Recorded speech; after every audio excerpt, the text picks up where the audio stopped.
Lo decíamos antes de la pausa, se cayó nuevamente la eutanasia. Ayer volvió a caerse ese proyecto que buscaba legalizar la eutanasia en Colombia. Necesitaba 94 votos el proyecto de 187, o sea, la mitad más uno, que es la mayoría absoluta para pasar a ser un proyecto de ley estatutaria que reglamentaba pues el derecho a morir dignamente, y se cayó. Y Heráclito Landines, un congresista del Pacto Histórico, dijo que aquí esto se había caído nuevamente por el ausentismo. ¿Por qué?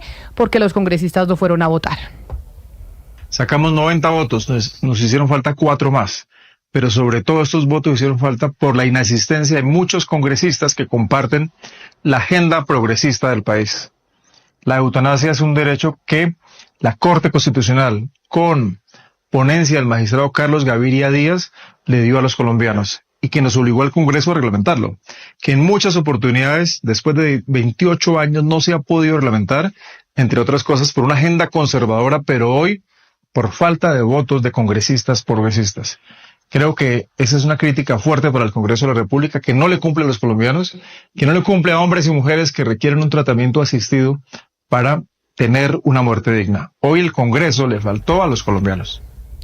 Pues falta de votos o progresistas, Sebastián. Mire, del Pacto Histórico faltaron por votar, por ejemplo, Carmen Ramírez, que es la representante de los colombianos en el exterior, Dorina Hernández, de Soy Porque Somos, y Alejandro Ocampo, que también es del Pacto Histórico. 3 de esos 5 que votaron les tenemos esos nombres, pero no fueron ellos los únicos que no votaron.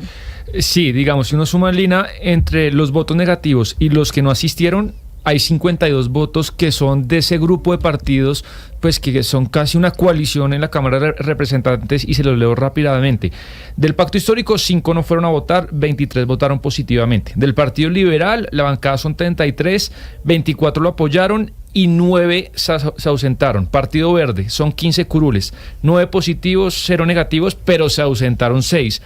Partido de la U, son 15, pero tuvo solamente 5 votos positivos, 3 negativos, y se ausentaron 7. Y finalmente las curules de paz, que son 16, 6 positivos, 2 negativos, y se ausentaron 8. Es decir, se desangraron por esa vía 52 votos. Por ejemplo, hubo nombres que faltaron. Por ejemplo, en los verdes, el congresista, me mencionaban Cristian Avendaño, que ha sido uno de los defensores, por ejemplo, de estas banderas. Hay que recordar, por ejemplo, la representante Catherine Miranda no estuvo, porque ella fue entre esos congresistas que fue a la CIDH. Y por ejemplo, bueno, Cambio Radical sabemos que está en contra de la eutanasia, pero por ejemplo, no estuvo en la votación también la representante Carolina Arbeláez, que también estaba en la CIDH. Y bueno, tenemos ahí la lista de los nombres que se las vamos a poner en nuestra página web para que ustedes puedan revisar esa lista completa. Pero saludemos, Camila y Sebastián, entonces a Juan Carlos Lozada, representante del Partido Liberal, que precisamente pues ha sido uno de los que ha impulsado esta ley a través de los años y ha vivido precisamente pues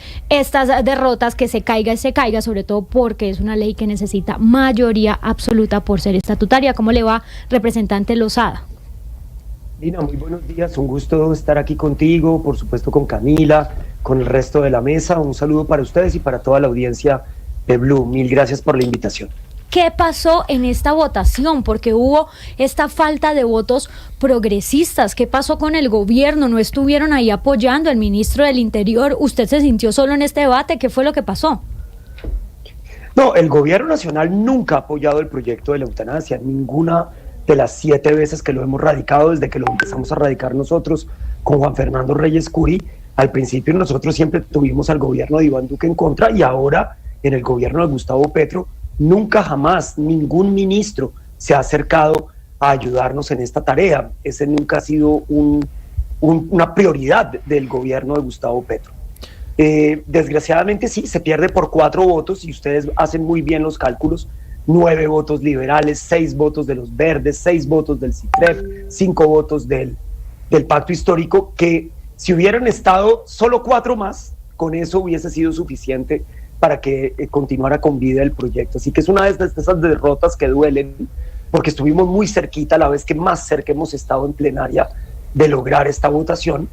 Y por supuesto que es de todas maneras algo reconfortante que hayamos derrotado por más del doble de los votos a esa bancada que siempre se opone a todo lo que tiene que ver con legislar por los derechos fundamentales, y que siempre se opone a las libertades individuales. Pero es que, representante, le debe doler porque, permítame decírselo, pero ya son varios proyectos que a usted le pegan en el palo, que le falta muy poco, y aquí lo que yo observo es un patrón, y quiero que lo analicemos con usted, y es este tipo de agendas que están relacionadas con libertades individuales se estrellan en el Congreso por muy pocos votos, por un voto, por 3 votos, y la pregunta que le quería hacer es, ¿esto realmente es ausentismo o es que en el corazón todavía y en la mente de los congresistas todavía hay pues una mentalidad profundamente conservadora?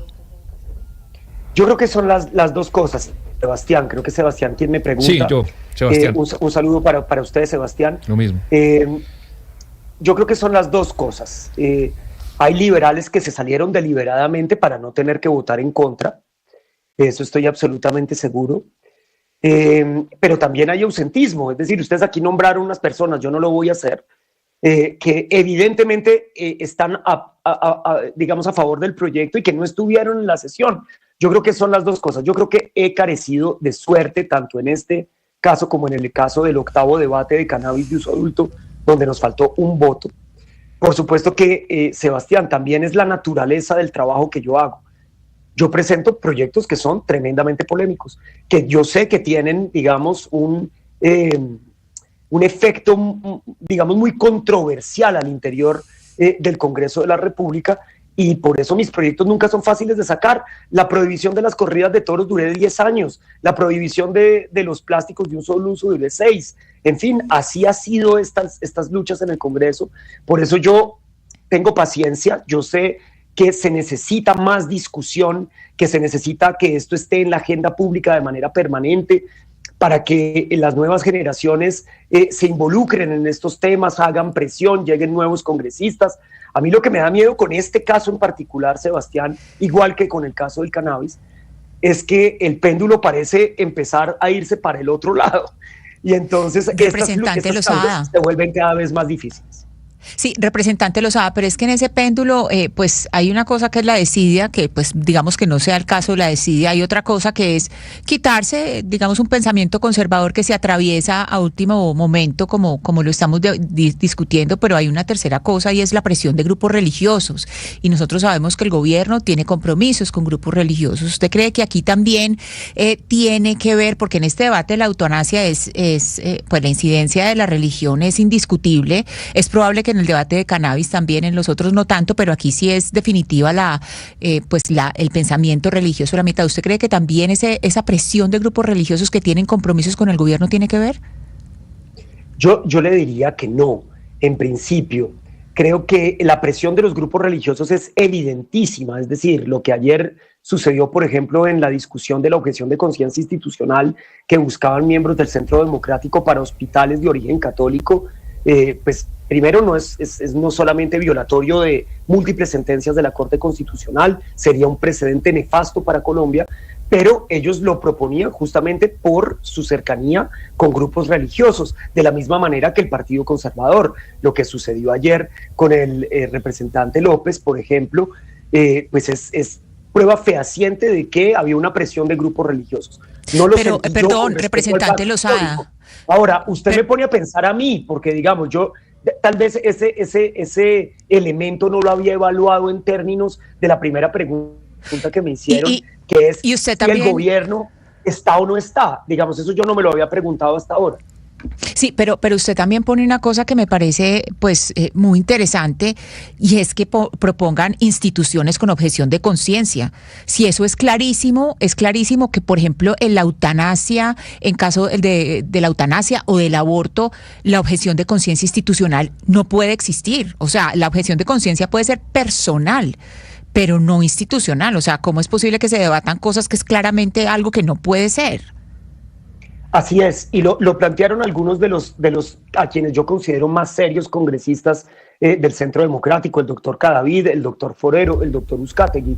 Ellos fueron los 3 que estuvieron promoviendo esto de manera más intensa. Yo les leí abiertamente en el debate, pedí permiso para leer una parte de la sentencia 355 de la Corte Constitucional, que es la que versa sobre los temas del aborto, que son absolutamente aplicables a los temas de eutanasia, en la que la Corte deja plena claridad que ni el Estado ni ninguna persona jurídica puede hacer objeción de conciencia en lo que tiene que ver con los servicios de salud en Colombia. Imagínese usted el precedente que esto abriría para el futuro de las garantías constitucionales de los colombianos, que hubiese objeción de conciencia institucional. Y el Centro Democrático en gran medida argumentó su voto en contra porque nosotros no aceptábamos sus proposiciones en esa materia. Pues es muy grave eso, pero en todo caso digamos que uno entendería que por una línea ideológica y que son de una línea más conservadora, pues ellos no voten a favor de este proyecto, pero lo que sí sorprende es lo que usted dijo iniciando, y es que sus compañeros liberales se salieron para no apoyar, personas que tienen esa ideología, 9 votos, pero además también estoy viendo aquí congresistas representantes del Partido Comunes, el partido que nació a raíz del acuerdo de paz. ¿Usted habló con ellos y le dijeron de frente, representante, que es que no estaban interesados en apoyar este proyecto, porque es que no me cabe en la cabeza cómo uno se elige con unas banderas liberales, pero a la hora de votar se sale? Bueno, las circunstancias por las que los congresistas se retiran de la plenaria son múltiples, no solamente por no votar de manera deliberada.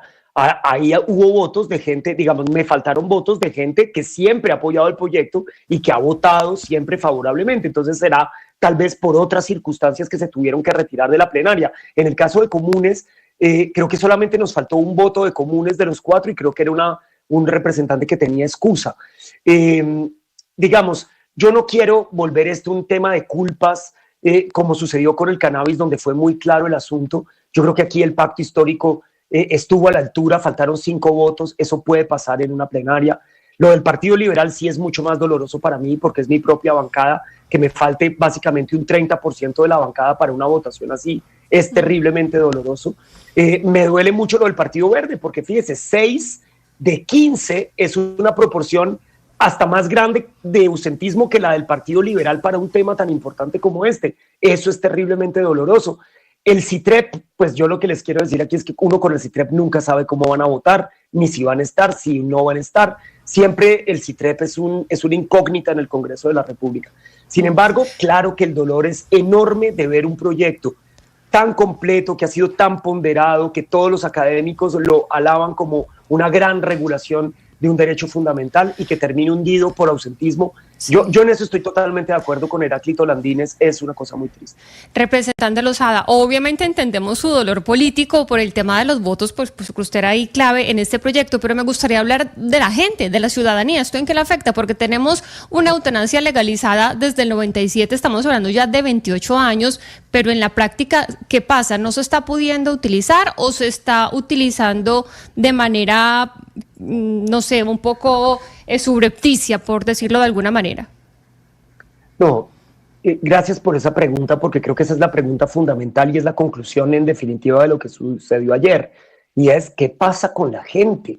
Eso era exactamente mi pregunta a los señores del Centro Democrático y a los señores del Partido Conservador. Yo no sé si no se han dado cuenta que hay un montón de pacientes que hoy enfrentan múltiples trabas para poder acceder a un derecho fundamental, como lo ha dicho la Corte Constitucional, por la falta de regulación que le corresponde al Congreso de la República. Esos son los mismos congresistas que cuando la Corte Constitucional termina sacando fallos que digamos, plantean nuevas reglas de juego, dicen que están sustituyendo o que están reemplazando al Congreso de la República, pero si el Congreso de la República no hace la tarea que le corresponde, pues entonces tiene que ir por vía de la Corte Constitucional. Estas personas que hoy están padeciendo dolores infrahumanos, dolores que menoscaban, digamos, su dignidad humana o su concepto mismo de humanidad, van a seguir enfrentándose a estas trabas sistemáticas justamente por la falta de regulación. Y eso sí que es doloroso, porque esto, estamos hablando de la vida de la gente, del dolor de la gente, y no solamente de los pacientes, sino también de las familias. Pues como dice usted, qué tristeza que se caiga el proyecto o pues finalmente se tome una decisión por ausentismo y no por la votación y por un debate de verdad profundo sobre si esto debería ser o no una ley en Colombia. Senador, representante Juan Carlos Lozada, mil gracias por estar con nosotros aquí en Mañanas Blue. Camila, a usted simplemente cierro diciéndole lo siguiente, recuerde usted el caso de Javier Acosta, el hincha de Millonarios que duró cuántos años pidiendo la eutanasia, con el apoyo de su familia, con el apoyo de su hija menor, con el apoyo de sus padres, cuánto sufrimiento le hubiéramos podido ahorrar a esa persona si hubiéramos tenido esta ley vigente. Muchísimas gracias, Camila, por la invitación. Vale, a usted muchas gracias. 12 del día, 53 minutos. Ana Cristina, pues sí, porque no fueron los congresistas. Sí, no, y Camila, esto es una postura que entonces en la plaza pública entonces citan a Carlos Gaviria y son liberales y entonces apoyan la eutanasia, las libertades individuales y cuando les toca votar, ahí sí se salen. O no entran, y esto no es pereza, esto es puro, es una forma, Camila, no solamente de proteger, porque estoy segura que detrás hay la protección de grupos religiosos, sino que es de una hipocresía, es una postura frente a los electores y después hacen otra cosa. Ahora, hay un dato que me parecería muy importante conocer y es durante estos años, desde 1997 está aprobada la eutanasia en Colombia y yo quisiera saber a cuántas instituciones o personas han sancionado por no cumplir y por eso es necesario reglamentar, porque no cumplen con su mandato de aplicar la eutanasia cuando pasa por todo el proceso.